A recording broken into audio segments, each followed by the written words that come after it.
ჩვენ თუ ვაღიარებთ, რომ ქვეყანაში გვაქვს ეპიდემია თურქულის, ეს კვეთრად აისახება ქვეყანაში იმპორტ-ექსპორტის საკითხებში. ერთი. მეორე, რაც შეიძლება გაგაწყვეტინებთ, არაკეთილსაიმედო ქვეყნის სტატუსს ვიღებთ და ეს ბარიერებს შექმნის იმპორტსა და ექსპორტში. ეს არის. სერიოზულ ბარიერებს შექმნის. რაც შეეხება ამ დაავადებათა მიმართებით, სახელმწიფოს აქვს ვალდებულება აღებული და აკეთებს პრევენციულ ღონისძიებებს. წელიწადში 2 ჯერ. მე რამდენადაც ვიცი, აღნიშნულ რეგიონში ეგ პრევენციული ღონისძიებები არის ჩატარებული. არა მარტო მაგ რეგიონში, საქართველოს მასშტაბით არის ჩატარებული ეს პრევენციული ღონისძიებები. სამწუხაროდ აღნიშნული პრევენციული ღონისძიებები თურქულთან მიმართებაში არ არის 100%-იანი, იმიტომ რომ თვითონ ვაქცინირებული პირუტყვი ავადდება ამ დაავადებით, მას გარკვეული შტამები და სეროტიპები ახლავს ხოლმე ამ დაავადებას, მაგრამ დაავადებული ვაქცინირებული პირუტყვი ადვილად მოიხდის დაავადებას. სამწუხაროდ ჩვენი ფერმერები ამ დაავადებათა ბრძოლასთან მიმართებაში არიან უძლურები, იმიტომ რომ მათ არ გააჩნიათ შესაბამისი ცოდნა, კვალიფიკაცია, მათი ცნობიერება ამ მხრივ არის ძალიან დაბალი და კარგი იქნება თუ ამ მხრივ მოხდება ფერმერთა ცნობიერების ამაღლება, რათა ფერმერებმა გაუკლავდნენ ამ დაავადებას და დიდი ეკონომიკური ზარალი თავიდან აიწვიონ. მე მხედველობაში მაქვს, რომ პირუტყვის მკურნალობა დამთავრდეს შედეგზე ორიენტირებული და არა ლეტალური შედეგებით დასრულდეს ყოველივე ეს. რაც შეეხება არის თუ არ არის, სამწუხაროდ უნდა ვთქვათ, რომ ჩვენ არ ვკვირივართ, არ ვლაპარაკობთ, მაგრამ სამწუხაროდ გვაქვს ჩვენ ეს აღნიშნული დაავადება არა მარტო წალკაში, აჭარის მთიან რეგიონებში, უკვე ჯავახეთში დიდი მასშტაბით არის მოდებული და ხალხი ისე თუ ასე ჩვენგან ბევრმა მიიღო რეკომენდაციები, მკურნალობის მეთოდოლოგია, ყველაფერი ეს როგორც შეგვიძლია ჩვენ ასე ვეხმარებით ფერმერებს. სახელმწიფო რა თქმა უნდა ამ მხრივ წეგანაც აუდიშინო და ეხლაც ვამბობ, რომ ვერავითარ შემთხვევაში 1000%-ით დარწმუნებული რო იყვნენ, მაინც ვერ იტყვიან ამას და არ აღიარებენ აღნიშნული პრობლემების თავიდან აცილების მიზნით. მაგრამ სახელმწიფო შეუძლია რომ შესაბამისი რეკომენდაციების შესაბამისი, აღჭურვილობების შესაბამისი ცნობიერებათა ამაღლების კუთხით იმუშაოს ფერმერებთან და ხელი შეუწყონ ამ დაავადების დაძლევაში. გასაგები. საერთოდ ყველა დაავადება იმისათვის ჩვენ ვაღიაროთ რომ ეს დაავადება არის თავისი კლინიკური ნიშნებითაც, ყველა კლინიკური ნიშნით ესა თუ ის დაავადება წარმოადგენს გავსებას სხვა ტიპის დაავადებებთან მიმართებაში, თუ კი ისინი დაჯერებული არიან ნეკრობაქტერიოზია ეს და არა თურქული, ასეთ შემთხვევაში ლაბორატორია უნდა დასტურებდეს ამას, რომ ჩვენ გვაქვს ნეკრობაქტერიოზი ლაბორატორიული დასკვნით უნდა რაც შეეხება ტკიპის დაავადებას ბევრი მთელი რიგ დაავადებებთან მიმართებაში სიმპტომებით მსგავსებაში გამოიხატება მაგალითად დიფერენცირება უნდა გავავლოთ ეგრეთ წოდებული პასტერელოზი, ეგრეთ წოდებული ციმბირისმული და ასე შემდეგ.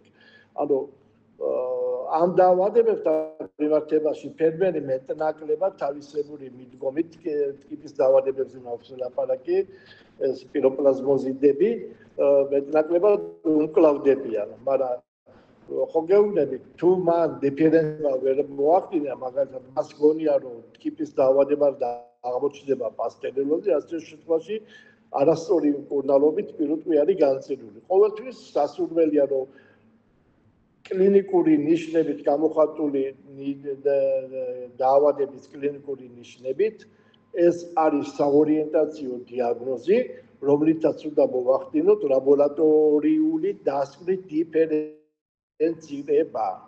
ამხრივ სახელმწიფო არის მეგეთქვით რომ სრულიად მართალი და რატო? ფერმერი თუ მას უნდა რომ იყოს მეცხოველე ფერმერი, ის ვალდებულია თავისი რატოა ფერმერი? იმიტომ რომ შემოსავლის წყარო ჰქონდეს, კარგად ცხოვრობდეს და ასე შემდეგ. ამიტომ ის ვალდებულია დაიცვას პირუტყვის ჯანმრთელობა. პირუტყვის ჯანმრთელობა. ამაში ეხმარება სახელმწიფო ისეთ თერმიკ დაავადებებთან მიმართებაში, რომელიც საერთაშორისო სახელმწიფო საერთაშორისო ვალდებულებათა კატეგორიაში გადის. მაგალითად, მე ერთრანეს გეტყვით. კოლორადოს შტატში სახელმწიფო არავითარ შემთხვევაში არ რეაგირებს ციმბირის წყულთან მიმართებაში თუ ამათუ ფერმერს ციმბირის წყული დაუვადა საკონელი. სახელმწიფო მაგალითად, მაგრამ ბრუცელოსთან მიმართებაში კაც მონიტორინგს უკეთებს, იმიტომ რომ ბრუცელოზი არის ქრონიკულად მიმდინარე დაავადება და მას მთელი რიგი პრობლემები შეუძლია მოუტანოს ადამიანებს. რატო არ ეხმარება, რატომ არ რეაგირებს მაგალითად ციმბირის წყულთან მიმართებაში? იმიტომ რომ ციმბირის წყულის დაავადების შემთხვევაში პირუტყვის ლეტალობა არის ძალიან მაღალი, ადამიანის დაავადებულობაც არის მაღალი, მაგრამ ლეტალობასთან მიმართებაში ფერმერის თითქმის ლიკვიდაცია ხდება ფერმისა. ამიტომ ის დიდ ეკონომიკურ ზარალს ნახულობს. ამიტომ ფერმერი ვალდებულია მასთან მიმართებაში არის ვაქცინა, რომელიც 100%-ით ისწავს ამ დაავადებისგან. თუ მან ეს პროვინცია არ გაატარა, ანუ ეს ის ვალდებულება არის. მაგრამ შენ როდესაც გინდა რომ შენი მეურნეობა იყოს ჯანმრთელი და ასე, შენ ვალდებული ხარ გაატარო მთელი რიგი პრევენციები. ჩვენთან მიმართებაში საქართველოში რაც სახელმწიფოს აქვს ხუთი ვალდებულება. ერთ-ერთი არის მაგალითად ციმბირის წყულთან მიმართებაში, თურქულთან მიმართებაში, მაგალითად წეგან მევახსენე პასტერელოზი, ემკარი და ასეთი დაავადებები. ამათთან მიმართებაში არ აქვს სახელმწიფოს ვალდებულება. რატომ? იმიტომ რომ ფერმერმა უნდა ითავოს თავისი პირუტყვის ჯანმრთელობის დაცვა მთელი რიგი ინფექციური დაავადებებთან მიმართებაში. სახელმწიფო შემოტანილი აქვს ფრანგული წარმოების ვაქცინა, რომელიც უაღრესად კარგი ვაქცინად ითვლება, მთელი ევროპა ხმარობს ამ ვაქცინას, მაგრამ კიდევ ერთხელ ვამბობ, რომ ვაქცინა არ არის გარანტია, რომ 100%-ით დაიცვას პირუტყვი, მაგრამ ეხმარება დაავადების ადვილად გადატანაში. ანუ ესეც დიდი შეღავათია. იმიტომ რომ ამ დაავადებას ახასიათებს წვავე კონტაგიოზურობა. ანუ უცებ მოედება რამოდენიმე ფორმით მიმდინარეობს და ეს ვაქცინაცია არის დიდი შეღავათი. თუკი ჩვენ დავაწესებთ კარანტინს, კიდევ ერთხელ ვამბობ, რომ ეს კვეთრად აისახება შიდა პოლიტიკაში. როდესაც კარანტინს დააწესებთ, ეს უკვე აღიარება. წეგანაც აუგნიშნეთ თავში. ეს არის წვავე კონტაგიოზური დაავადება, რაც ნიშნავს, რომ ცხოველიდან ცხოველზე ადვილად გადადის და შეიძლება რამოდენიმე კვირაში მთელი სოფელი ან გარკვეული რეგიონი მოიცვას ამ დაავადებამ. რაც შეეხება ადამიანთა მიმართებაში, ეს ცოტა ძნელად გადამდები დაავადება არის, უბრალოდ წარმოიქმნება ხელებზე აფტები, რომელიც ადვილად სამკურნალებელია. რაც შეეხება თვითონ ამ დაავადების მიმდინარეობას, რამოდენიმე ტიპით მიმდინარეობს. ეს არის ჩლიქის ფორმა, კანის ფორმა, ანუ ცურის ფორმა და პირის ფორმა. სამწუხაროდ ჩვენ სამივე შემთხვევა გვაქვს, სამივე ფორმით მიმდინარეობს და ეს არის მძიმე ფორმა. დაახლოებით 15-20 წლის წინ ჩვენ დაავადება ვახსენებთ, პრობლემატური დაავადება ფერმერებისათვის მაგალ რეგიონებში არის პიროპლაზმოზი. რაღაცა რეგიონებისათვის ეს დაავადება საერთოდ უცნობი იყო. და მომთაბარებულ მეცხოველეობამ, კერძოდ ცხვრის ფარის გადარეკვამ მთებში გამოიწვია კიპის ბარიდან მთაში ატანა და მისი აკლიმატიზირება, რამაც უკვე ადგილობრივ პირუტყვებში შექმნა პრობლემა. რატო ლოგიკურია კითხვა ისმება, რატომ მანამდე არ იყო ეს დაავადება? იმიტომ რომ სანამ მთაში პირუტყვი გადავიდოდა, ცხვარი ეგრეთ წოდებული, დაუმუშავებელი, გაუბანებელი ცხვარი მთაში ვერ მიდიოდა. ეს კაცრი ვეტერინარული ზედამხედველობის ქვეშ ხორციელდებოდა. რაც შემოვიდა მოიშალა სახელმწიფო ზედამხედველობა ამ დაავადებებთან მიმართებაში, კიდევ ერთხელ ვამბობ, რომ ამან ყოველივე ხელი შეუწყო ამ დაავადების მთაში გადატანას. რა შეეხება მთაში ცვლის და საკუთრება პირუტყვის ზოვებას, ამანაც გარკვეული პრობლემები შექმნა. რა გულით? აი ნეკლობაქტერიოზი ვახსენეთ ჩვენ. კონჭლობა, ცვლის კონჭლობა. ნეკლობაქტერიოზი შეიძლება ითქვას, რომ ცხვარი არის თითქმის მატარებელი ამ დაავადების.